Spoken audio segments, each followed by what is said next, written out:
하나님 말씀 요한복음 1장 13절 말씀입니다. 하나님 말씀 요한복음 1장 13절 말씀입니다. 다 같이 한 목소리로 읽겠습니다. 이는 혈통으로나 육조나 사람의 뜻으로 나지 아니하고 오직 하나님께서 난 자들이니라. 아멘. 오늘은 이제 회개하지 않는 사람들의 특징들을 좀 보겠습니다. 제가 같이 회개 시리즈를 할 때 처음에 했던 내용이 뭐냐 그러면 우리가 회개는 우리 인간의 스스로의 힘으로 회개는 할 수 없다 그랬습니다. 왜 그러냐면 회개는 우리가 구원에 이르는 첫 번째 관문이기 때문에 그렇습니다. 그럼에도 불구하고 회개가 내 마음에 회개할 마음이 올 때까지 기다리는 것은 또 아니라 그랬습니다. 성경에 회개하라 라고 명령법으로 쓰여진 것을 여러분 분명히 보시다시피 알다시피 분명하게 회개는 우리가 힘써서 회개해야 되는 것이죠. 그러니까 두 가지가 한꺼번에 있어야 됩니다. 무엇이죠?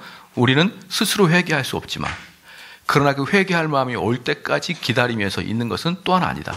우리가 간절히 그 회개를 사모하는 마음으로 하나님께 회개할 마음과 영을 달라고 여러분이 기도를 해야 되는 것입니다. 그러면 진짜 중요한 게 뭐냐 그러면 진짜 중요한 게 뭐냐면 이 회개는 우리가 구원에 이르는 첫 번째 관문이기 때문에 엄청나게 중요한 거예요. 그러니까 이 회개를 했느냐 안 했느냐에 따라서 여러분이 천국과 지옥이 결정이 된다 이 말이에요. 그렇죠? 그럼 그 어떤 것보다도 이 회개는 중요하단 말입니다. 이 회개는 우리를 곧바로 거듭남으로 가게 하는 거기 때문에요. 거듭남의 관문이기 때문에 우리는 회개한 존재인가 회개하지 않는 존재인가를 끊임없이 자기 자신을 되돌아보면서 그래서 자기가 회개한 내가 그럼 보니까 회개한 존재가 아니구나 라고 느껴지면 아이고 나는 선택받지 못한 존재구나 이렇게 아니라 회개할 수 있도록 이제 노력을 해야 되는 것이죠. 그러면 이제 우리가 회개하는 자들의 회개하지 않는 자들의 모습을 보려면 회개한 자들의 모습을 보면 우리가 금방 알 수가 있는 것이죠. 그러면 첫 번째 회개하는 사람들은 어떤 생태이냐면 죄로부터 돌이키는 모습이 보입니다. 회개하는 자들의 모습은 첫 번째 죄로부터 돌이키는 모습이 있는데요. 회개할 때 우리는 죄와 영원히 적대적 관계에 서게 되는 것입니다. 이것은 모든 죄에 대해서 그렇습니다. 그렇기 때문에 회개하는 자들은 죄에 대해서 죄를 삼가하는 게 아니고요. 죄에 대해서 분개와 죄에 대해서 슬퍼함이 있는 것이에요. 내가 죄를 진 것에 대해 슬퍼함. 내 마음에 싹 든 그 죄에 대한 그 내용에 대한 분개함. 그래서 그 죄는 내 목구멍 속에 있는 가시와 같고, 그렇죠? 내 눈에 있는 티와 같아서 남들이 보기에는 그 죄가 얼마나 커 보지 않지만, 그렇죠? 근데 그것을 간직하고 있는 나에게는 그걸 빼지 아니하고는 도저히 살아갈 수 없는 것이 죄인 것이에요. 일반 사람들이 보기에 그게 무슨 죄냐? 그 정도가 뭐가 그렇게 어렵냐? 라고 하지만 우리 눈 속에 티끌이 하나만 들어가 보십시오. 그게 아무리 작을지라도 그 티끌이 나오는 때까지 우리를 괴롭히는 것이죠. 마찬가지로 우리들은 아무리 작은 죄를 우리가 졌을지라도 그 죄에 대해서 여러분이 회개하지 아니하고 그 죄 때문에 여러분이 회개함에 대한 확신을 받지 않을 때는 그 죄 때문에 여러분이 얼마나 괴로워하고 고통스러워하고 있어야 되냐 이 말이에요. 그게 바로 회개하는 사람 특징이란 말입니다. 회개하는 자는 작은 죄일지라도 그냥 넘어가는 법이 없어요. 그런데 회개하지 않는 사람들은 그 죄들이 별로 커 보이지가 않아요. 씩씩 닦고 만다는 것이죠. 씩씩 닦고 말해요. 이 정도의 죄야 하나님이 용서해 주시겠지. 그렇죠? 그래서 그들은 너가 만약에 죄 속에 있을래? 아니면 고통 속에 있을래? 이렇게 묻는다 그러면 그들은 당연히 차라리 고통 속에 있기를 원하는 것이에요. 죄 속에 있기보다는. 왜? 너무 고통스러우니까. 죄를 짓고 있는 것은 너무 고통스러우니까. 그래서 회개 전 사람들은 보편적으로 죄를 가볍게 여깁니다. 그리고 그들의 마음속에 그 죄를 품고 살아갑니다. 저는 많은 사람들이 저희 교회는 다를 일이 없죠. 똑같은 사람인데요. 어디 이마에다가 삼성 제일교라고 쓰고 다니는 것도 아니고 말이죠. 개혁주의자라고 쓰고 다니는 것도 아니고 여러분 나가면 다 똑같지 않습니까? 그렇기 때문에 삼성 제일교사도 마찬가지예요. 죄를 마음속에 품고 살아갑니다. 그 품고 살아간다는 게 무슨 뜻이에요? 마음에 그 죄가 들어오면 버리지 않는단 말입니다. 그것을 마음속에다 계속 쌓아놔요. 누구를 미워하죠? 그럼 미워하는 마음을 계속 개발시키는 것입니다. 아이고 내가 갑돌이를 미워하는구나. 그럼 내가 갑돌이 미워하는 걸 빨리 없애야지. 이런 마음은 안 먹어요. 그냥 미우면 미운 대로 그 마음속에 가두고 있단 말입니다. 저는 이러한 인간들을 너무 많이 봐요, 교회 안에서도. 그러면서도 자기가 교인이랍니다. 그런 사람들이 전형적으로 회개하지 않는 자예요. 회개하지 않는 자는 지옥 갈 자란 말입니다. 지옥 갈 자가 뭘 큰 강도짓을 했을까요? 아니에요.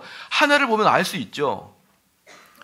그 마음속에 일어나는 죄악을 전혀 아파하지 않아요. 마음속에 좋지 아니하는 생각들을 빨리 제거시킬 수 있는 그런 능력이 없는 거예요. 계속적으로 그 죄를 싹트게 하는 것입니다. 그리고 얼마나 달콤한지요. 그 죄악된 생각과 그 죄악된 습성들을 내 마음속에 그대로 가다듬고 키워나갑니다. 밥도 주고, 나랑 같이 잠도 자고, 나랑 같이 음료수도 먹고, 나랑 같이 대화하고, 밖에 나가서는 열심히 일하다가 집에 들어오면, 방에 들어오면 그 죄를 다시 꺼내가지고 그 죄하고 대화를 하면서 그 죄한테 위로도 받고, 그 죄를 생각하면 좋고, 그 죄를 생각하면 만족스럽고, 그렇게 하는 것이에요. 나 혼자 있을 때는 그 죄를 꺼내서 그 죄랑 같이 친구가 되는 것입니다. 그 죄랑 같이 지내는 게 너무 즐거운 것이죠. 절대로 버릴 생각이 전혀 없는 것입니다. 그 죄로부터 위로받고, 그 죄로부터 따뜻함을 받고. 그러다가 하나님께서 역사하셔서 그 눈을 띄게 해줬죠. 영적인 소경을 하나님께서 역사해서 소경의 눈을 떠라 해서 눈을 떴더니, 내가 그동안 그렇게 이뻐하고 위로받고 사랑했던 나의 친구라고 생각했던 그 죄가 알고 보니까 독사였던 거예요. 그럼 회개한 사람은 어땠습니까? 그동안에 나에게 죄악된 생각을 갖게 하고 그 죄를 묵상하게 했던 그것을 화들짝 놀라면서, 아이고야, 이게 참으로 징그러운 것이구나. 첫 번째, 그 죄라는 게 너무나 징그럽다는 걸 느끼는 거예요. 두 번째, 아이고야, 이 죄를 내가 계속 껴안고 있으면 이 뱀 때문에 내가 물려 죽겠구나. 두려움을 느끼는 거예요. 그래서 회개하는 자들은, 회개하지 않는 자들이 죄를 품고 있어도 아무렇지도 않고 오히려 그 죄를 즐겁게 품고 있는 사람에 비해서 회개하는 자들은 그 죄를 아주 경멸스럽게 쳐다본다 이 말입니다. 그래서 그 뱀이 내게 있는 한, 그렇죠? 저희가 여기 옛날에 하필이면 또 없네요. 옛날에 제가 베들교회에서 사역했을 때도 저기 오시네요 이제. 예. 예, 우리 이제 베들교회 출신들이 오셔요. 예. 제가 옛날에 베들교회에서 전도사 할 때 있었어요. 전도사 할 때 그때 우리 중고등부 우리 부장 집사님이 계셨는데요. 그 부장 집사님이 수련을 가가지고 독사 2마리를 잡았어요. 독사 2마리를. 강원도 분이신데, 그분이 아이고 하나님께서 자기의 고초를 알고 이렇게 좋은 선물을 주셨다고 이러면서 독사 2마리를 양파망에다가 넣어놨습니다. 양파망에. 그러면서 그 양파망에 넣어놓고 그것을 서울올, 마지막 날이었으니까 서울올 그 봉고차 그 의자 밑에다가 딱 넣어놨어요. 왜? 하나님이 주신 선물이니까.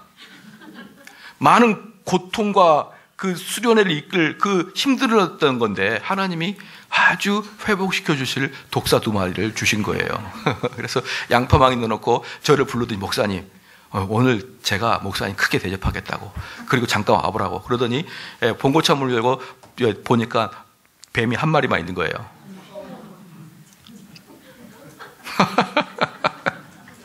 그래서 제가 그 집사님께 어떻게 된 겁니까? 이러니까 아이고 주님이 주신 선물인데 이러면서 이제 찾는데 그 뱀이 절대 찾아지지 않아요. 그럼 그 차 타고 올 수 있습니까? 못 옵니까? 못 오는 거예요. 못 오는 겁니다. 이게 그거예요. 그러니까 우리가 위험에 처해 있고 그런 죄가 나와 함께 있으면 그 죄하고는 타협이 안 되고 휴전이 안 되는 거예요. 그 죄를 완전히 발견해서 박멸할 때까지는 그게 타협이라는 게 없는 것입니다. 그 집사님 그 사건으로 제 설교할 때 많이 쓰여 먹습니다. 지금 어디서 무엇을 하시는지 우리 잘 아시죠? 김정규 집사님, 우리 지 집사님. 지 성함이 어떻게 됐죠? 지수근 집사님 아주 좋으신 분이었었는데 그 선물을 아직도 못 찾았을 거예요, 아직까지는. 그렇습니다. 그렇게 뱀을 발견하고요. 뱀이 우리 눈에 있었다가 없어지면 그것을 없애질 때까지 우리에겐 참된 안식이 없는 것처럼 우리가 우리 속에 있는 죄를 발견하고 이 죄를 떨어내기 전까지는 우리는 평안이 없는 것입니다. 그게 바로 회개한 사람 특징이에요. 그 회개하지 않는 사람은요, 까딱 없습니다. 뭔가 이렇게 부들부들한 게 있지? 왜 이렇게 좋지? 이렇게만 느끼는 거예요. 왜? 그들에게는 영적으로 장님이기 때문에, 아직 성령께서 그들의 눈을 띄워주지 않았기 때문에 그는 절대로 징그러운 걸 모르는 것입니다. 사랑하는 성도 여러분, 그래서 여러분께서 회개했느냐, 회개하지 않았느냐, 그것의 그 경계 메타가 뭐냐 그러면, 여러분이 죄가 정말 징그러우냐, 네? 이놈의 죄가 너무 싫으냐, 아니면 이 죄가 싫지는 않는데 내가 참고 있느냐, 그게 회개하는 자와 회개하지 않는 자의 차이입니다. 회개하지 않는 자들은요, 죄가 징그럽지가 않아요. 그냥 죄를 참고 있을 뿐입니다. 사랑하는 성도 여러분, 여러분의 그 회개하는 자들은 그래서 그 죄와 정욕을 십자가에 못 박아 죽여버리고 싶은 마음이 있느냐 이 말입니다. 입으로는 우리가 뭘 고백을 못 하겠습니까? 그러나 우리 마음속에 있는 죄들을 버리고 싶은 마음이 없지 않습니까? 그렇지 않으면요, 여전히 여러분은 회개하기 전 단계입니다. 즉 구원받지 못한 단계라 이 말입니다. 여러분이 스스로 이익을 위해 거짓된 삶을 얼마나 많이 살아왔습니까? 부도덕한 생활을 은밀히 즐기고 있지 않습니까? 여러분, 재갈 물리지 않는 혀 보십시오. 마음대로 하고 싶은 말 마음대로 하는 혀 보십시오. 그것이 바로 내가 지옥 백성의 전형적인 특징이에요. 우리는 얼마나 많은 사람을 숙덕거리고 있습니까? 얼마나 자주 남을 흉보고 있습니까? 악한 친구들과 쓸데없는 놀이하고, 그렇죠? 회개하는 자들은 이 다음에 볼 텐데요, 회개하는 자의 특징이 뭐냐 그러면 그 다음부터 하나님 말씀이 꿀떡같이 느껴져요. 그 다음부터. 그래서 뭐가 그렇게 아깝냐면, 아마 여기 있는 분도 그렇게 느끼는 부분 많겠지만, 뭐가 아깝냐, 구원받지 못한 애들하고 앉아서 시시득거리는 시간이 너무 아까워요. 희희낙낙거리는 시간, 옛날에는 그들과 같이 놀면서 그들과 같이 밥 먹고 그들과 같이 웃고 그런 게 좋았는데, 회개하는 사람들은 그들과 한 시간을 보내는 게 너무 아까워서 어떤 마음이 드느냐, 내가 이 시간에 차라리 어딜 가겠다, 교회 가서 목사님께 한 말씀 더 배우면 좋지. 내가 이들과 같이 밥을 먹고 이들과 같이 돈을 내고 음식을 먹을 때 차라리 내가 집에 가서 골방에서 기도하고 있는 게 낫지. 이게 지금 무슨 순간인가? 여러분, 진정한 회개하는 자들은요, 여러분 동창회 못 나갑니다. 동창회 나가면 돈 아깝고 시간 아깝고 내 인기가 아까워지는 거예요. 그렇죠? 친구들 만나서 잘 지내는 사람, 세속적인 친구들 잘 지내는 사람, 그 사람은 그렇게 말합니다. 그들에게 가서 전도한다고. 여러분, 잘 지내보십시오. 전도가 되는지. 오히려 그들의 죄에 장단을 맞춰줘야 그들이 더 좋아하죠. 그럼 그들의 마음을 좀 더 사기 위해서, 그들을 좀 더 전도하기 위해서 장단 한번 맞춰보십시오. 여러분 입을 열어서 전도할 수 있는지. 전도 못합니다. 진짜 회개하는 사람들은요, 그들과 단 한 시간도 앉아서 대화하기가 싫어지는 것이에요. 바로 그런 시간이 있다 그러면 나는 한 자라도 말씀을 더 공부하고 싶고, 집에서 신앙서적을 한 글자라도 더 읽고 싶고, 목사님이 설교한다면 그거 하나라도 더 듣고 싶고, 그런 것이 회개하는 자의 특징이죠. 우리는 얼마나 악한 것을 알면서도 정욕 때문에 그것을 했습니까? 그럼 원리는 뭐냐? 회개하지 않는 사람들 여러 가지가 있어요. 여러 가지 모습이 있는데, 회개하지 않는 사람들의 원리는 그게 죄인지 알지만 그냥 하는 것을 회개하지 않는 사람의 특징이라고 보는 거예요. 그게 죄인지 알지만 내 정욕 때문에 묵인하는 것이 회개하지 않는 사람의 특징입니다. 여러분은 어떻습니까? 두 번째, 아까 첫 번째는 우리는 죄로부터 돌이킨다 그랬는데, 두 번째는 우리는 사탄으로부터 돌이킵니다. 뭐 비슷비슷한 내용일 수 있어요. 죄나 사탄이나. 다시 말해서 회개는 우리 안에 있는, 우리 마음 속에 있는 아주 강력한 사탄을 묶어버리는 것을 회개라고 할 수가 있는 것입니다. 그래서 회개하기 전에는 마귀가 죄인들어 나쁜 친구들과 어울려 악한 놀이를 하라고 꾀이면은 당장 그 명령에 순종합니다. 마귀가 가정부양을 그만두라고 하면은 반드시 그는 가정부양을 그만두게 되어 있습니다. 저는 가끔 이 남자들이나 여자들이나 가정에 대해서 정말 신경 쓰지 않는 사람들을 보면 그 사람들은 분명히 사단의 앞잡이라고 저는 생각을 해요. 사단의 앞잡이라고. 가정을 더 이상 돌아보지 않냐고, 가정의 위치에서 자기가 이탈한 사람들은 저는 분명하게 그건 올바른 인격을 갖고 있지 않는 자라고 저는 그렇게 생각합니다. 그리고 마귀는 우리에게 이렇게까지 이야기합니다. 야, 이렇게까지 엄격하게 신앙생활 할 필요가 있니? 이렇게까지 너가 이렇게까지 미친 듯이 신앙생활 할 필요가 있니? 라고 마귀는 우리 마음속에서 이야기하기도 하고 주변 사람들에게, 여러분에게 이야기 들리게 합니다. 사랑하는 성도 여러분, 어떤 사람들은 그럽니다. 우리 교인들 중에 몇몇 사람들은 그럽니다. 너 광신도냐? 이러는 것이죠. 너가 어떻게 이렇게 광신도처럼 맨날 교회 갈 수가 있냐? 이런 이야기를 곧장 우리 교인들은 들어요. 근데 제가 여러분 고백합니다. 제 눈에 여러분 중에 광신도 아무도 안 보여요. 아무도 광신도처럼 보이지가 않습니다. 그런데 세상 사람들 눈에나 보편적인 그냥 왔다 갔다 회개하지 않고 구원받지도 않은 그런 교인들이 우리를 볼 때는, 여러분을 볼 때는 광신도 같이 보일 거예요. 아마 저는 그들이 광신도의 두목처럼 보일 거예요. 그게 바로 마귀가 하는 소리입니다. 야, 신앙도 적절히 해라. 신앙도 적당해라. 근데 우리는 전혀 광신도 같지 않아요. 여러분 옆 사람 봐봐요. 얼마나 평범한 신앙생활을 합니까? 얼마나 평범한 신앙생활을 합니까? 너무나 광신도 같지 않아요. 여러분 여기서 집 팔아가지고 교회 헌금한 사람 누가 있어요? 아무도 없잖아요. 광신도는 기본적으로 그거 한번 해줘야 되는 겁니다. 아무도 없잖아요. 우리는 정상적인 두뇌를 갖고 사는 사람이에요. 정상적인 두뇌를. 어떤 분은 교회에서 일주일 내내 교회 와서 방 하나 해놓고 자요. 왜? 교회가 너무 좋아서 교회 의자만도 만져보고 싶어가지고요. 그러면 좀 저도 좀 너무하다 이런 생각이 약간은 들어요. 근데 우리 교인들은 너무나 합리적으로 신앙생활을 하고 있어요. 제가 봤을 때는. 광신도 하나도 없습니다. 그럼에도 불구하고 사람들은 때때로 우리 교인들에게 너 광신도 같다 그런 생각합니다. 근데 그걸 듣고 여러분 절대로 마음을 흔들리면 안 됩니다. 그게 바로 마귀들이 하는 소리예요. 그런데 그렇게 마음 먹고 있다가 첫 번째 뭡니까? 마귀가 나쁜 친구와 어울려라. 그럼 나쁜 친구와 어울려서 술도 먹고 마음대로 농담도 하고 그들과 손뼉이 맞아야 소리가 나죠. 손이 맞아야 손뼉이 소리가 나죠. 그들과 뭔가 코드가 맞으니까 깔깔거리고 웃는 거예요. 저는 그 불신자들과 같이 식사하면 어떤다고 제가 이야기해드렸죠. 야, 그 목사가 돈 많이 번다면 많이 벌지. 헌금 다 네 거라며 다 내 거지. 야, 너랑 나랑 같이 동업하자. 제가 그래요. 걔네들하고는 진지한 말을 요만큼도 안 하고 싶어요. 요만큼도. 야, 목사 할만하냐? 할만하지. 말로만 하는데. 너도 해봐. 할만해. 야, 너 정말 하나님 믿냐? 가짜지. 직업이니까 하는 거지. 저는 그들하고 아무런 커뮤니케이션 하고 싶지가 않아요. 그럼 사람, 너 왜 그래? 원래 목사가 그래. 다 이중인격인 거지 뭐. 먹고 살자고 하는 건데. 다 이렇게 그냥 얘기하고 말아요. 그럼 그들은 제가 무슨 뭐라고 저를 평가한 줄 아십니까? 그렇게 제 이야기하게 되면 엄청난 고수라고 저한테 엄청난 고수라고 무슨. 예? 저는 그들과 이야기를 하고 싶지 않고 섞고 싶지 않아서 그러는데. 예. 야, 술 한잔 먹어라. 야, 나도 전문 종교인인데 그거는 안 먹어야지 뭐. 내 업무가 있는데. 왜요? 저는 불신자들과 대화하는 게 너무 싫어요. 저는 그 사람들 만나서 전도하는 것 외에는 이야기를 섞고 싶은 생각이 눈꼽만큼도 없습니다.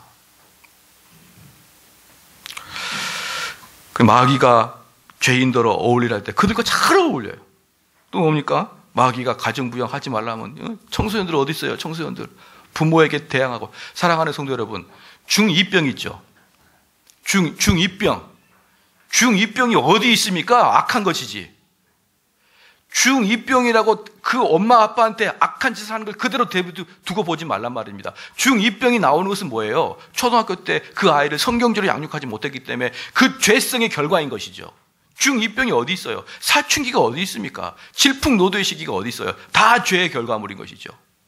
그런 식으로 해서 가정을 파괴하게 하고, 그런 식으로 부모가 부모 자리에 없게 하고, 그런 식으로 자녀가 자녀 양육을 받지 아니하고, 이런 것들이 다 사단의 파괴가 아니고 무엇이겠습니까?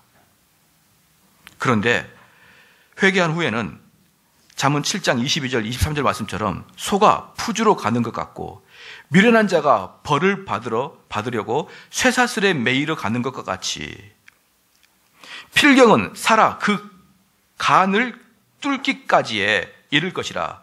새가 빨리 그물로 들어가되 그 생명을 잃어버릴 줄 알지 못한과 일반이니라. 무슨 말입니까? 소가 푸죽간에 끌려가듯이. 그렇죠? 새가 뭡니까? 올무에 들어가는데, 새가 그 올무에 들어가는데 그것이 곧 다칠지도 모르고 쏜살같이 들어가듯이 여러분이 죄를 질 때 그러한 상태로 들어간단 말입니다. 죄를 진 사람은 마귀의 올무에 그냥 잡힐 텐데 그것을 모르고 푸죽간에 끌려가는 소처럼 그냥 들어가고 말아요. 사단이 올무를 놓지만 그는 더 이상 그 올무를 자진해서 그 올무를 밟지 않습니다. 실수로 밟을 수는 있어요. 사단이 쳐놓은 함정에 실수로 빠질 수는 있지만 그걸 기쁘고 자진하는 마음으로 그 올무에 들어가지 않는다. 회개하는 사람들은 또 특별히 그래서 사단의 올무를 연구하기를 좋아해요. 뭐가 사단의 올무인가? 요거 연구하기를 좋아하고 그 결과로 회개하는 사람들은 사단의 올무의 전문가가 됩니다. 무엇이 올무고 이 올무는 어떤 결과를 일으키고 이런 전문가가 되는 거예요. 그래서 우리 성도들이 이제 이렇게 전문가가 된다 그러면 내 주변에 있는 사람들, 사랑하는 성도 여러분, 불신자들이나 교회를 그냥 듬성듬성 다니는 사람들과 대화를 해보면요, 얼마나 수준이 낮는지 몰라요. 그런데 그들이 빠져있는 함정은 여러분이 교회에서 조금만 사단의 것을 연구하기 시작하면 금방 그들이 어떤 함정에 빠져 있는지 알고 있습니다. 그래서 우리는 그들의 함정을 연구하고 그 함정에 우리가 전문가이기 때문에 우리는 뭐 어떻게 됩니까? 쉽게 그들을 상담해 줄 수도 있어요. 그게 바로 회개하는 자들의 특징입니다. 그리고 회개하는 사람들은 사단이 자기한테 유혹을 하지 못하도록 아예 초장부터 딱 단절시켜 버립니다. 처음에 좀 열어주고 하다 보면은 결국은 그 인격을 전체를 다 악한 마귀에게 넣어줘야 되는 거예요. 그렇죠. 그래서 이걸 잘 알고 있는 회개하는 자들은 처음부터 나에게 요상한 생각이 뜰 때부터 싹 잘라내버리는 그러한 능력이 있는 것이에요. 그래서 이들은 사단의 유혹을 구원받기 전에는, 회개하기 전에는 사단의 유혹이 그렇게 달콤한데 회개한 이후에 사단의 유혹은 꼭 저승사자와 같이 끔찍합니다. 사단이 기회를 틈타지 못하도록 스스로 자기를 감시합니다. 스스로. 사랑하는 성도 여러분, 이러한 모습이 여러분 나타나고 있나요? 나타나고 있어야 됩니다. 이게 회개하는 자의 모습이니까. 세 번째, 회개하는 사람들은 세상으로부터 돌이킵니다. 첫 번째는 뭐였습니까? 죄로부터 돌이키고, 두 번째는 사탄으로부터 돌이키고, 그 다음에 세 번째는 세상으로부터 돌이킵니다. 사람들은 보편적으로 이 세상에 압도되어 있습니다. 돈이나 명예나 이런 것들을 우상으로 섬기고자 하는 마음으로 압도되어 있습니다. 이들은, 보통적인 사람들은 하나님을 사랑해서 하나님을 사랑함으로부터 오는 기쁨보다는 세상에서 추구하는 것을 얻어서 얻는 쾌락을 훨씬 더 중요하게 여깁니다. 그래서 이들은 당연히 드려야 될, 하나님에게 바쳐야 될 존경과 믿음과 사랑과 열정을 이들은 하나님께 바치지 아니하고 세상에서 얻을 것에 대해서 존경과 믿음과 사랑과 열정을 세상 것에서 바치기 시작합니다. 그리고 이 생애를 마치죠. 이렇게 된 사람들은 얼마나 흉포한 괴물처럼 변한 줄 아십니까? 얼마나 흉포한, 저는요, 이 사람들이 쉽게 빠지는 게 뭐냐 그러면 이 세상에서의 우상 중에 특별히 공부 열심히 하는 사람들은 칭찬만 듣는 게 큰 문제예요. 공부 열심히 하는 사람 중에 공부 중독에 걸린 사람들이 있습니다. 또는 일 중독에 걸린 사람들이 있어요. 여러분들이 이게 칭찬의 덕목이긴 하지만 일 중독이나 공부 중독이나 어떤 중독이든 간에 이것은 자칫 하나님의 자리를 대신할 수가 있기 때문에 위험한 것이에요. 일을 열심히 하지 말라는 게 아니고 일이 하나님의 자리에 올라갈 수가 있고요. 공부 열심히 하는 게 하나님 자리에 올라갈 수가 있고 내가 무엇인가를 사랑하는 것이 하나님 자리에 올라갈 수가 있다는 말입니다. 그러면 그것은 어떤 것이든지 상관없이 우상으로 될 수밖에 없는 것이에요. 그럼 어떻게 되느냐? 하나님이 우리를 창조하실 때 위로는 하나님이 계시고 우리 발밑에는 세상이 있었어요. 그래서 하나님께서는 우리가 원하신 게 뭐냐면 위로 하나님께서는 무조건 예배를 드리고 그 하나님 말씀에 순종하게 하고 있고, 그 다음에 내 밑에 있는 이 세상 만물은 하나님의 이름으로 내가 다스리도록 하나님이 우리를 계획해 주셨어요. 그런데 우리가 그 하나님께 올려야 될 당연한 경배와 하나님 말씀으로부터 오는 당연한 순종을 하지 않을 때 어떤 일이 발생하느냐? 주객이 전도가 되어버리기 시작합니다. 인간은 가운데 그대로 있고요. 하나님 우리 발밑에 들어가고 이 세상은 우리 머리 위로 올라가기 시작합니다.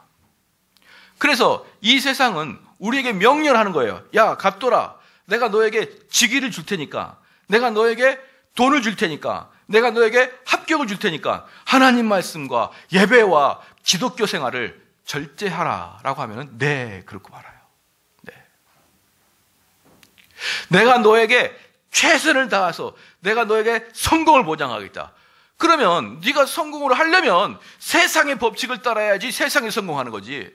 어떻게 세상에서 성공하고 싶지만 세상의 법칙을 안 따르고 내가 그럼 너한테 어떻게 그걸 주겠느냐 이 말이에요. 여러분이 학교에서 선생님 말씀대로 열심히 공부하고 그 선생님이 원하시는 답을 써야 좋은 점수를 얻듯이, 여러분이 세상에서 출세하고 성공하려면 이 세상의 주관 잡은 자가, 주권 잡은 자가, 공중 권세 잡은 자가 원하는 대로 살아야 여러분이 세상에서 떡고물라도 얻어먹을 거 아니겠습니까? 그러니까 세상은 말하는 것입니다. 내가 너에게 성공을 줄 테니까 너가 섬기고 있는 하나님을 섬기지 말고 나를 섬기라. 그러면 세상을 따라가는 사람들은 금방 쉽게 네 그럽니다. 그리고 그가 어떻게 하냐면 이 세상의 재물과 이 세상의 명예와 권력을 쟁취하기 위해서 누구를 사용하는 것입니까? 하나님을 사용해 먹는 거예요. 하나님을 이용해 먹는 겁니다. 하나님, 나 이번에 좀 합격시켜 주세요. 하나님, 나 이번에 좀 고쳐주세요. 하나님, 좀 이번에 도와주세요. 목적은 무엇이다? 이 세상의 것을 얻는데 쾌락을 가지고 있는 것이 목적인데 그것을 하나님을 사용해서 이용해 먹는 것입니다. 이게 바로 주객이 전도된 거예요. 주객이 전도된 거예요. 그래서 괴물인 겁니다. 왜 괴물인 거예요? 머리에는 머리가 있어야지 머리가 발에 있고 발이 머리에 있는 거예요. 완전히 주객이 전도된 것입니다. 사랑하는 성도 여러분, 얼마나 많은 사람들이 여전히 교회를 다니면서 이 세상 것에 대해서 추워도 양보하지 못하고 그것 때문에 하나님을 포기하는 경우를 얼마나 많이 보십니까? 이 세상은 그럽니다. 너 만약에 내 말 듣지 않으면 너 완전히 이 세상에서 못 살게 내가 만들어 버릴 거야. 그렇게 공포심을 딱 주면요, 대부분의 사람들은 그 공포심에서 넘어지고 말아요. 넘어지고 맙니다. 그래서 옛말에 그런 말 있잖아요. 남자의 믿음은 언제 결정되고? 시작? 군대 갈 때 결정되고. 여자의 믿음은 언제 결정되고? 시집 갈 때 결정된다. 그랬어요. 시집 갈 때. 왜 시집 갈 때 결정이 되느냐? 이제 고난당하면은 시집 가면은 딱 신앙 포기하는 사람이 많거든요. 예. 보통 남자들이 많이 교회를 안 다니는 경향이 많잖아요. 그래서 일단 잘못 시집 가면은 남편이 불효용을 하고 너가 자꾸 교회 가게 되면 이 집안이 망하게 될 것이다. 너가 두고 봐라. 이렇게 이제 협박하기 시작하면 그 앞에서 무릎을 꿇어버리고 많죠. 군대에 가면 어떻습니까? 믿음이 없는 자들은 대번에 안 갑니다. 대번에. 왜? 군대에서 교회 갈 때가, 저희 때는 그랬어요. 군대에서 교회 갈 때 언제냐면 청소할 때나 삽자루 작업할 때입니다. 그럼 거기서 우리 동기들은 다 피 흘려서, 땀 흘려서 삽질하고 있는데 저 교회 갈게요. 교회 가면은 에어컨 풀풀 나고 또 잠도 잘 와요. 그러니까 그들 눈에는 저 녀석 교회 가는 게 작업 피하러 가는구나. 이런 마음과 이런 분위기를 쫙 조상해 주면요, 꼭 때리지 않아도 내가 교회 안 가고 말지.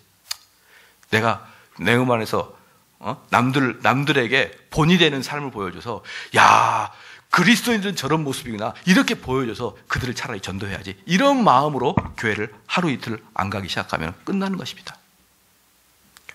사랑하는 성도 여러분, 우리는 세상을 너무 좋아하다가 하나님이 만들어주신 정상적인 상태가 뒤죽박죽 되어버리는 경우가 너무나 많습니다. 너무나 많아요. 여러분들이 회개하는 자들은 어떤 자냐? 이것이 정상으로 바뀌는 자가 회개하는 자입니다. 할렐루야. 하나님을 향하여서 섬기고 여러분 이 세상을 잘 다스리는 거예요. 잘 다스리는 거예요. 다시 말씀드립니다. 다스린다는 것은 어떤 걸 다스리라는 거냐? 여러분 집안 어떤 집 딱 들어가면 어때요? 생긴 것은 예쁘고 옷도 깔끔한데 집안은 꼭 스타킹 여기 있고 뭐 옷이 저기 있고 뭐 구두가 있고 설거지는 3일 동안 안 하고 곰팡이는 끼어 있고 나올 때는 그냥 어때요? 말끔하게 예쁘고 정신이 없는 사람처럼. 그렇죠? 정신이 없어요. 회개하는 사람은 그 정신머리 없는 것을 딱 제 위치에 갖다 놓는 것을 회개하는 사람이라고 하는 거예요. 그래서 그 사람의 집에 딱 들어가면은 모든 게 깔끔하고 모든 게 정리정돈되어 있듯이 여러분의 뇌 속에 우리 성령께서 쭉 들어가시면은 우리의 뇌 속이 딱 정리정돈되어 있는데 맨 위에는 하나님이요. 맨 위에는 하나님 말씀에 대해서 열정이요. 맨 밑에는 이 세상의 것들입니다. 이 세상의 것들이에요. 그럼 이 세상을 잘 다스리라고 하는 것은 무슨 말이냐? 여러분들이 집에서 열심히 청소하듯이 여러분들이 화단을 열심히 가꾸듯이 그렇게 피땀 흘려서 가꾸는 게 다스리는 거예요, 여러분. 그냥 방치하는 게 아니라 피땀 흘려 다스리는 것을 말입니다. 그러므로 이 세상의 것을 내 밑으로 둔다고 해서 내가 망하는 게 아니고 쉬운 게 아니에요. 다스리는 것입니다. 단지 내가 그것의 주관을 받지 말라는 것이지 열심히 다스리라는 것이에요. 즉 학생이면 열심히 공부하라는 것입니다. 사업자면 열심히 일을 하고 돈을 벌어요. 나는 교회 가니까 이거 안 할 거야. 이게 아닌 것입니다. 열심히 하긴 하되 그 모든 것은 하나님께 예배드리기 위한 전제 조건이라는 것을 깨달아야 됩니다. 그렇기 때문에 예배를 위해서는 스톱할 수도 있어야 되는 것이에요. 이제 우리 중고등부 학생들이 제가 중고등부 부장님한테 이렇게 얘기했어요. 중고등부 부장님한테 내년부터는 무조건 4박 5일이다. 중고등부 수련회. 강사는 나다 다. 뭐 다른 사람 뽑을 필요 없다. 나다. 제가 중고등부 하나는 갈굼을 잘할 수가 있습니다. 우리 유초등부 3박 4일 했으면 좋겠어요. 그럴 때 분명히 학원과 겹칠 때가 있을 것입니다. 그럴 때 우리 교회에서는 최소한 삼성제일교회에서 어떻게 할까요? 학원 가가지고 저 수련회 가야 됩니다. 저 학원 안 갑니다. 이렇게 나와야 됩니다. 이런 데 나와야 돼요. 제가 고등학교 때 학교에서 하자면 방학 때 하는 거 있잖아요. 그거 하는데 저 못합니다 그랬어요. 물론 이제 공부도 하고 싶지 않고 못합니다. 왜? 수련회 가야 되니까요. 그래서 선생님한테 뒤지게 맞았습니다. 엄청 맞았어요. 너만 교회 다니냐? 너 놀라고 지금 학교에서 하고 있는 걸 빠져? 내가 너 마음 모를까 봐? 하면서 그 선생님이 내 마음을 관통해서 보고 나를 막 때렸어요. 그래서 제가 교회 와가지고 울면서 그 간증을 했더니 교인들이 얼마나 나를 이렇게 존경해 주든지. 그래서 제가 그랬죠. 나도 믿음의 흔적이 있다. 나에게 예수의 흔적이 있다. 여기 혹이다. 뭐 이러면서 그렇게 했었죠. 이런 사람들이 여기 나와야죠. 삼성제일교회에서도. 아유, 정말 답답해요. 옛날에 제가 아현동에서 목회할 때 어떤 친구가 여름 성경학교 가자 그랬더니 목사님 못 가요. 왜? 태권도 캠프 간대요. 아유, 정말 제가 그때 충격받은 걸 지금까지 잊을 수가 없네요. 그 부모도 우리 교회 집사고, 그런데 어떻게 여름 성경학교를 태권도 학원, 영어 수학도 아니고 태권도 캠프하고 비교해서도 떨어지냐 이 말이에요. 여름 성경학교가. 여러분 제가 볼 거예요. 그것도 못하는데 어떻게 순교합니까? 그것도 못하는데 어떻게 사업하다가 어떻게 주님의 말씀 때문에 순종할 수 있겠습니까? 얼마나 학교 안 가는 게 쉬워요. 얼마나 학원 안 가는 게 쉬워요. 그 정도는. 이 세상에서 학원 안 가는 것보다 더 쉬운 게 어디 있어요? 너는 마음만 먹고 한 달도 안 가는데. 근데 그것 때문에 여름 수련회를 포기한다고요? 우리 솔직해집시다. 믿음 없다고 솔직하게 말해요. 믿음 없다고. 왜 없는데 있는 척 하냐 말입니다. 왜 자기 스스로 속입니까? 하나님이 만월히 여길 뿐이십니까? 제가 그 캄보디아 선교 가면은 어떤 선교사분 한 분 계시는데 자기 애들을 데리고 왔어요. 애들을. 가만히 보니까 너 몇 학년이야? 중1이랍니다. 근데 그때가 무슨 5월 달이고 이러지 않습니까? 3월 달. 너 왜 학교 안 가냐? 우리 아빠가 학교 가지 말고 이거 들으러 오래요.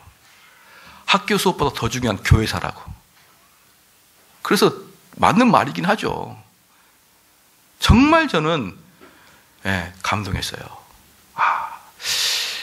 이런 사람들이 아직도 있구나. 이런 사람들이. 사랑하는 성도 여러분, 제가 늘상 말씀드리지만 일주일 더 공부한다고 여러분 자녀 한 그레이드 된 거, 한 업그레이드 된 거 아니에요. 일주일 더 공부 열심히 했다고 여러분 점수가 더 오른 거 아닙니다. 일주일 안 했다고 점수 떨어지는 게 아니에요. 여러분 그런 두려움에서 벗어나기를 바랍니다. 하나님의 말씀의 잔치가 있을 때는 모든 걸 포기하고 오는 믿음이 있어야죠. 언제까지 이 세상에 벌벌 떨고 살 것입니까? 언제까지 세상이 주겠다는 그 소나기에 쥐고 있는, 내가 너 말 잘 들으면 이거 줄 테니까 너 말씀의 자리 포기하라. 손쉽게 포기할 거 아니에요. 손쉽게. 중고등학교 때 그런 경험하고 있으면. 우리 부모님들 정신 바짝 차리시길 바랍니다.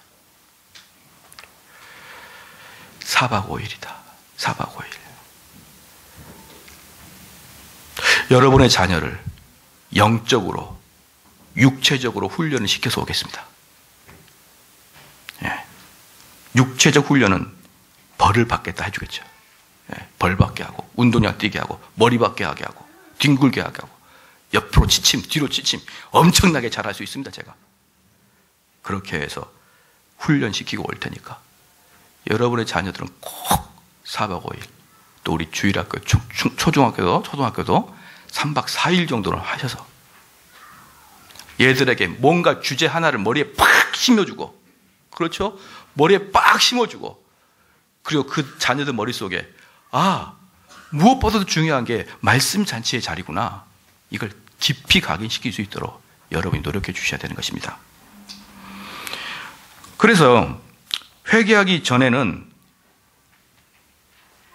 이제 회개한 후에는 이제 이렇게 되는 것이죠. 이제 그는 이미 세상의 즐거움이 헛되어 내 영혼을 결국은 만족시키지 못함을 깨닫게 되는 것이에요.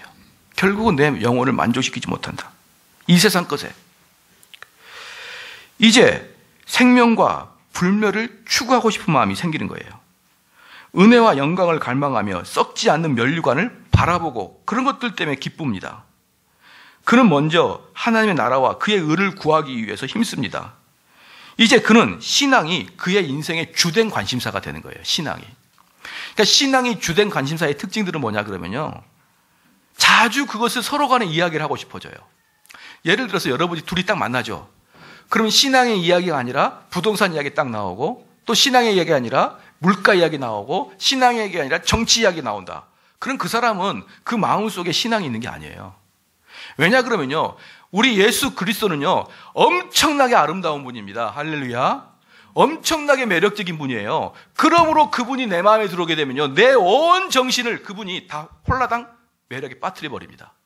그래서 사람들을 만나면 그 얘기하고 싶고 그 얘기하고 싶고, 근데 내가 그 얘기하고 싶은데 이런 거예요. 이 사람은 관심이 없는 거예요.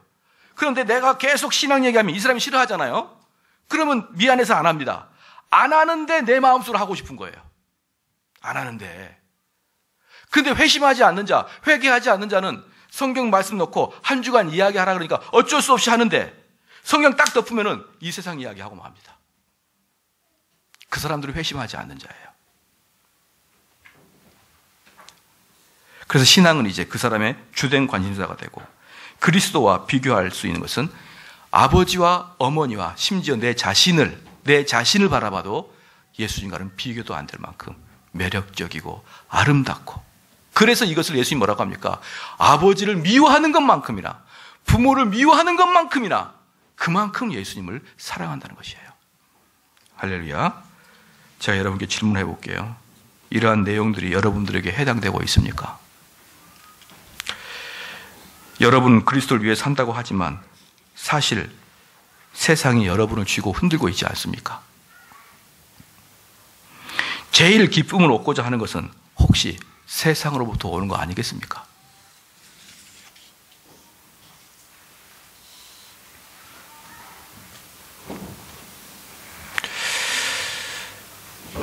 회개하여 그리스도를 만난 자들은 이 세상에서의 명예는 그건 바람 잡는 것과 똑같다고 느껴지는 것이에요. 똑같다고 느껴지는 것이고, 그 웃음들은 이 세상 사람들이 웃고 있는 것은 시시껄렁 하는 것이죠. 시시껄렁. 제가 저도 이제 그 주일날 끝나면은 이제 집에 가면은 개그 프로그램들을 해요. 개그 프로그램들이 뭐가 좋다고 그렇게 웃고 있는지 모르겠어요.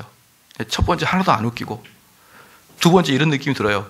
그렇게 웃는다고 너의 정서가 그렇게 깨끗해질 것 같으냐? 깨끗해질 것 같으냐? 여러분, 음악 하시는 분들 계시죠? 또 미술 하시는 분도 계시고, 요즘에 보면은 음악 치유가 한참 유행을 하고 있을 거예요, 지금도. 그냥 미술 치유도 많이 하고 있죠. 그런데 제가 지난주 분야일 때 말씀을 드렸는데요. 우리 현대 시대 최고의 음악은 독일입니다. 모차르트, 바하, 핸델이 독일 사람인가요? 모르겠는데요. 어쨌든 독일은 엄청난 음악가가 많이 나왔어요. 독일에. 오스트리아 빈과 더불어서. 왜냐하면 오스트리아하고 독일은 거의 같은 나라랑 마찬가지입니다. 여러분 히틀러 고향이 어딘 줄 아세요? 오스트리아예요. 오스트리아. 오스트리아 사람을 독일 수상이 된 거예요. 총통이. 그러니까 거기는 다 고만고만한 사람들입니다. 그런데 그렇게 엄청나고 아름답고 또 괴테, 얼마나 문호입니까? 얼마나 우리의 정서를 자극시키는 분들입니까? 근데 그들의 민족들이 2차 세계대전 일으켜서 싹쓸이 했던 거 여러분 아십니까? 유럽 사람들을 거의 3분의 1을 죽인 거 아십니까? 여러분, 음악이 치료한다고요? 미술이 치료한다고요? 그런 어리석은 생각하지 마십시오. 그런 걸로 사람 치료 안 됩니다. 사람은 오직 성령만이 치료하는 거예요. 여러분이 아무리 정서를 맞게 하고 음악을 계속 듣고 음악이 우리를 치유하지 않는다는 결정적 증거가 있어요. 뭡니까? 음악회가 가보면은 서로 시비하고 서로 숙덕거리고 서로 욕하고 있어요. 음악하는 사람들끼리. 그것만 봐도 음악이 우리를 치료하지 않는다는 걸 알 수 있죠. 미술하는 사람들은 얼마나 많은 사람이 자살합니까? 그것만 봐도 미술이 우리를 치료하지 않습니다. 헛되이 그런 것을 통하여 우리의 내면이 변화될 것이라고 생각하지 마십시오. 그러한 것들은 그 나름대로 의미가 있지만, 그러한 것들은 그 나름대로 전부 다 목적이 있지만, 최소한 우리 인간을 변화시키는 것은 할 수가 없습니다. 사랑하는 성도 여러분, 그러므로 신앙을 갖고 있는 사람은 이 세상 어떤 걸 봐도, 경제를 봐도, 정치를 봐도, 문학을 보고 예술을 봐도, 아이고, 저것은 복음에 비하면 다 세 발의 피인데, 이런 느낌이 드는 거예요. 다 저것들은 지금 우리 새로운 정부가 들어가가지고 볼을 4대강 물을 열겠다, 또 뭘 장관을 하겠다, 막 떠들어대는데요. 떠들어대는데 다 복음 아래에 있다라고 느껴지기 때문에, 야, 별거 아니구나, 이렇게 느껴져요. 별거 아니구나. 만약에 저에게 대통령이 오셔가지고, 정대영 목사님, 이번에 행정자치부 장관 한번 해주시겠습니까? 이렇게 저에게 정식으로 이야기한다면 저는 뭐라고 하냐면, 아닙니다. 저는 삼성제일교회 담임 목사 하고 있을 거예요. 저는 당연히 거절할 겁니다. 당연히. 왜? 제 눈에는 그게 별로 크게 의미가 없어 보이니까. 완전히 의미가 없던 게 아니라 이 복음에 비해서는 의미가 없어 보이니까. 할렐루야. 여러의 마음이 그렇게 변해야 되는 것이에요. 이 복음 말고는 그 어떤 것도 상대적으로 의미가 없게 보이느냐.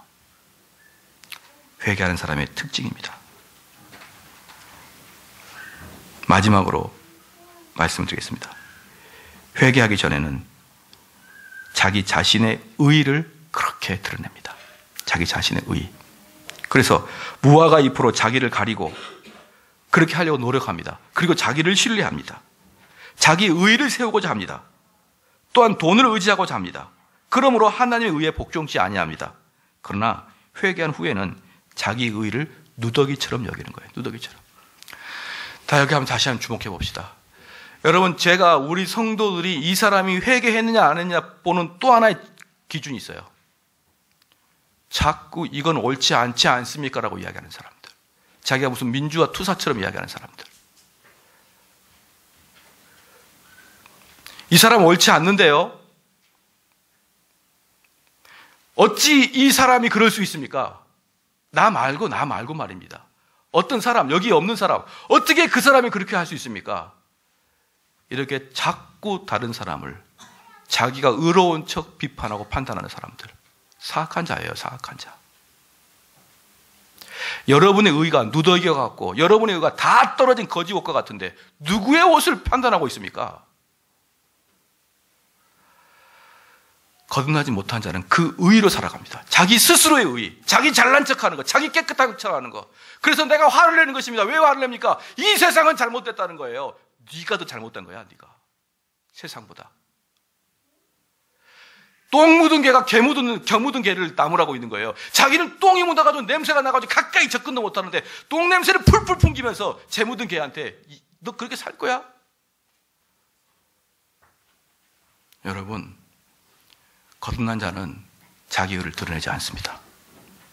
거듭난 자는 우리 예수 그리스도의 의를 드러내요. 그럼 우리 예수 그리스도의 의를 드러낸 자는 어떤 자냐? 자기의 의가 누더기와 같다고 느끼는 사람인 거예요. 도저히 부끄러워서 말 못할 그런 존재가 되는 것입니다. 그렇죠?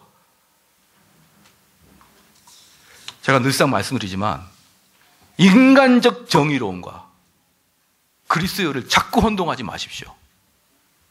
제가 아무리 말씀을 드려도 또 혼동하고 또 혼동하는데 그건 여러분의 의예요. 거듭난 자 아니에요, 그런 자들은. 자꾸만 자기 의를 드러내는 사람들은.